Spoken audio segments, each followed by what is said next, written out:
Good evening and salutations, my GH fans. I want to talk about Porsha, Jordan, and Curtis for a minute because, like I said, Porsha was out of pocket yesterday. Okay, at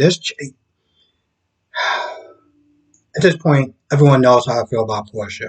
But her coming at Jordan and then sitting there saying, well, the only reason why you're sitting there going so hard is because of Curtis was like, what? So Curtis comes in there and he tries to de escalate the situation. And he brings them into a conference room and he's like, listen, Jordan, maybe, Portia just kind of dealing with it bad. He kind of sits there and goes on both sides and just, kind of just to mellow down the situation. But Portia is, here's the thing, I get it. Her daughter has been arrested for something that she didn't do, and she is stressed out. She's working a bunch of hours. She's dealing with reporters. It's a lot. Okay, it's a lot. So there's one point where um, Portia leaves the room. This is after she starts asking questions like, "So have you, what did she say?" I'm not gonna lie, it kind of pissed me off. She was like, "So you tell me that you don't have any feelings for Curtis anymore?" I'm like, "What the hell does that have to do with the investigation?" So she leaves, and Curtis tries to be all like, well, she's just dealing with a lot of stress, this, that, and third. I'm like, one thing I do not like is an enabler. And I get that she's trying to stick up for her. She's trying to, he's trying to stick up for her. He's trying to sit there and be like, hey, it's not really her. It's just, she has a lot going on. But when Jordan leaves, and Jordan didn't ask the question of, so what Portia said because she got a call. Portia comes back. Now, at this point, Portia realized that she was wrong. Okay, she was wrong at the way she came at Jordan. She was just wrong. Period. You know what this jackass does? He's like, well, you're under a lot of stress and it's okay, and she knows that you don't really mean it and this, that, and third. I'm like, don't do that. Don't do that. Do not sit there and try to play down someone's behavior, especially when she knew she was wrong. She knew she was wrong, and she knew she needed to apologize for her behavior. Um, as far as Jordan Smith is saying that she got to apologize to her. Like, yeah, you should probably do that like ASAP, like now, like right now. But Curtis tries to play down the situation, and I did not appreciate that at all. Because I get it. Her daughter is being arrested and everything like that. But at the end of the day, if it wasn't Jordan, it would have been somebody else. Um, and she honestly need to really sit there and check her attitude because Jordan could have really came down on her hard. To be honest, she could have totally handled this investigation a lot differently. She could have treated Trina like she would any other suspect instead of being nice to her. Um, So I really, the next time I see those two together, Portia better be damn near on her knees apologizing to Jordan for the way that she acted because that was jackass behavior. Um, and that's something that does not need to be played down. And Curtis pissed me off in that scene. I'm just gonna be honest. Hmm. So let's talk about Trina, Jocelyn, Cam, and Spencer. So Jocelyn and Trina walk into Kelly's, and Jocelyn's like, hey, you want to go somewhere else? Um, but I think Trina's like, nah, let's just stay here, whatever. They get into this big argument, and here's the thing: I get that Jocelyn's upset with Spencer, and I get that it looks as though Cam is that they're trying to defend him. But there's one point where Jocelyn's like, you need to leave. You gotta leave or whatever. I was like, technically he still works here, so why the hell should he actually go anywhere? And this whole brazen attitude, you know, um, she gets that from Carly. And I feel like in certain situations, she might want to kind of just hit the bricks a little bit on that. Because there's one point where they're going back and forth with each other, and Britt sees it. So Britt's like, "Yo, Spencer, let's just go now." And Jocelyn, in this move, I feel like she was just completely and utterly out of pocket. Um, Telling Cam, "Oh well, Spencer, you're not gonna sit there and let Spencer work here anymore, and you shouldn't sit there and do it because of X, Y, and Z." And it's like, sweetheart, do you own this place? Because if you don't, you might need to just kind of just just stop talking. Um, she got really out of pocket. And to be honest, she really pissed me off. And I haven't. Here's the thing: I haven't felt that pissed off about Jocelyn, um, in quite a while. But there's one point where after she starts talking about how Spencer can't work there like she is the boss of anyone, um, she gets to a point where she starts talking about, oh well, you guys always sit there and forgive each other and stuff like that. And I was like, whoa, whoa, whoa, whoa, whoa, sweetheart. All right, now I felt like at that point for me personally, it just pissed me off. It royally pissed me off because she made it about something that it wasn't even about. She was like, "Oh, well, you guys always meant to forgiving each other and yada yada yada." And I'm like, "Cam, I'm like, bro, I guess she's your girl, but you just want to sit there and let her just talk to you like that? I mean, like, really?" I had so many thoughts in my head. I had so many, I had so many curse words in my head that I'm not gonna sit there and say it, but to sit there and say she pissed me off with that comment was just, and I sat there and looked at Cam like, bro, you really just gonna let her talk to you like that? Like, really? I mean, and just to be fair, if the roles reversed, I would have said the same thing to Jocelyn if Cam was sitting there talking to her out of pocket. But Cam, I think Cam got so frustrated with sitting there trying to defend Spencer because he knows the plan. He knows what, Spencer's really trying to do. And he said something along the lines of, you wouldn't be sitting there acting that way if you knew if he was sitting there trying to do. And I get it. He got really pissed off, and he could have chose to go at her sideways, which I felt like she deserved, or he could have been like, "All right, I'm just gonna let this secret out because one, I'm not gonna let you talk to me that way, and two, just being frustrated." But that that pissed me off. So let's talk about the gym scene. You got TJ, you got Marshall, you got Drew, and you have Michael. So I'll start with the Michael stuff. I'm gonna be honest, both of their separate side conversations didn't really do too much of anything.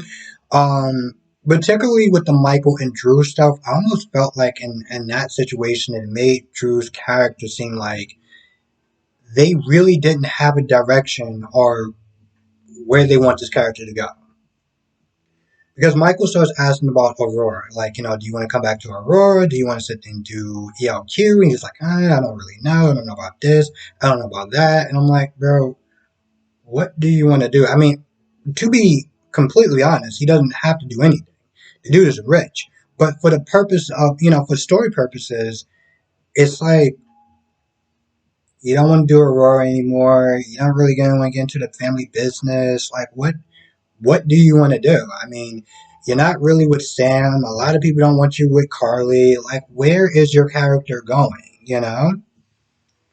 I mean, once they get to this whole, figuring out what Victor's up to and take down Victor, it's like, well, what's next for Drew Kane? Um, and the stuff with Curtis, I mean, the stuff with Marshall and TJ, they were just connecting. They were just, I'm gonna be completely honest. The fact that there was no DNA testing or anything like that, and that TJ's just like, oh, grandpa. And it's like, bro, if you find out that he's not your grandfather, you're going to feel like crap. You do know that, right? Anyway, they talk about Stella, mental health, her stress, and everything like that. Nothing really too out of ordinary.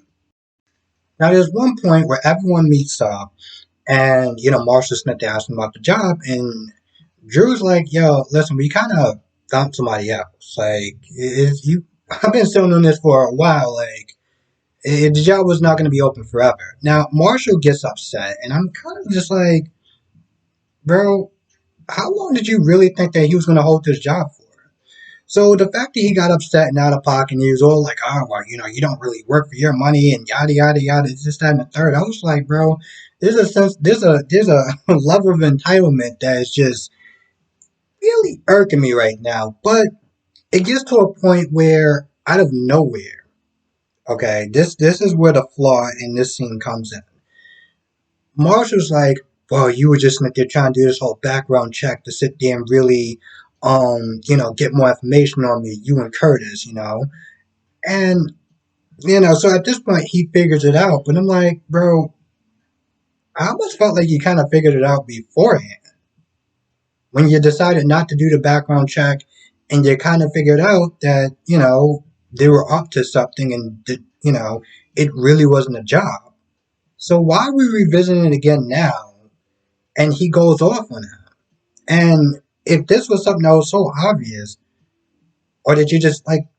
Why do you not figure it out before? I'm so confused by this scene. I really am. I have so many questions, and I just have so many questions. So after that, long story short, Drew gave Curtis a heads up, like, oh, he knows about the rules or whatever our plan, and um, Marshall's like, yeah, Curtis like, yeah, he was gonna figure it out sooner or later anyway, or something like that. I'm like, what? Now, talking about Anna and Valentine, there was something in this scene that I'm gonna be completely honest. I am still trying to wrap my head around this. Okay, so they're talking about Peter, and Anna is like, well, in a lot of ways, that Peter was just like his aunt, Alex or whatever. Doesn't say Alex, but his aunt. Now I'm sitting there thinking, a couple of questions come to mind. Does Anna not know that Alex is Peter's bio mom? Or does she think that, you know, um, Peter is her son? The reason I'm sitting there saying that is because when she says, oh, it's just like his aunt, and I'm sitting there thinking, so does Anna think that Peter is, his nephew? But now she says something else, and she talks about Peter and says, calls him, oh, that's my nephew. So I'm like, I know the storyline was last year, but I'm like, does Anna not know that Peter is, Alex, like that's his actual mom? I was so confused by that scene, and I still am. So if somebody knows that, please let me know in the comment section. Other than that, Anna just feels hella guilty. Valentine just kind of reassures her. Also talks about how Charlotte's in boarding school, even though Peter is dead. But okay, whatever. They talk about that for a little bit, and then there's one point where Anna kind of reduces Valentine to the friend zone, and I'm just like, we're still doing that. We're still like what are we doing with this whole thing? But Valentine comes in and kisses her, so I guess they're gonna be more than friends. And I'm gonna be honest, at least that relationship is moving a hell of a lot faster than Chase and Brooklyn, because I'm gonna be honest, it's sort of like what Brock TV said. I'm over it. Okay, this whole back and forth crap is just, I'm done. And to be honest, I've never been a shipping person or whatever, but just seeing those two go at it, being all awkward about it, it's just like, what are we doing? What are we doing? So Harmony is clearly not keeping it together, because there's times where sister didn't say like, oh well, I'll be leaving soon, and just the tears and everything like that. And throughout this conversation that she's having with Willow, it's like she keeps She keeps saying ominous things, but then she keeps trying to cover it up with more lies. And Willow is just not. Like, at one point, she's picking up on it, but then she says a lie. She's like, "Oh, okay." And it's like the woman that you know your whole life is just saying a bunch of odd things, and you're not really pressing her on any of it. We're just gonna let this conversation just keep going. All right, sure, this makes sense. Um, anyway, they talk about Wiley and spending more time with him. And to be honest, this conversation doesn't really go too much of anywhere. Willow leaves. Harmony has had way too many drinks because this woman leaves the bag of evidence that is on her, Brendan's file on the seat. Just right there. She goes to use the restroom. I'm just like, you told me you can't finish drinking upstairs in your room, or oh yeah, she doesn't have a room anymore. Never mind. Um, but you wouldn't even sit there and take the bag of evidence that you have with you because at this point you're just so drunk that it's just not registering. And you can tell she's drunk because there's one point where Alexis gets there and Harmony sits down and she just looks like she's just drunk. She just looks like she's drunk. Um, why I don't like going drink. This is why I don't drink alone. This is why I don't drink alone because I know that when I start drinking, um, that I get drunk.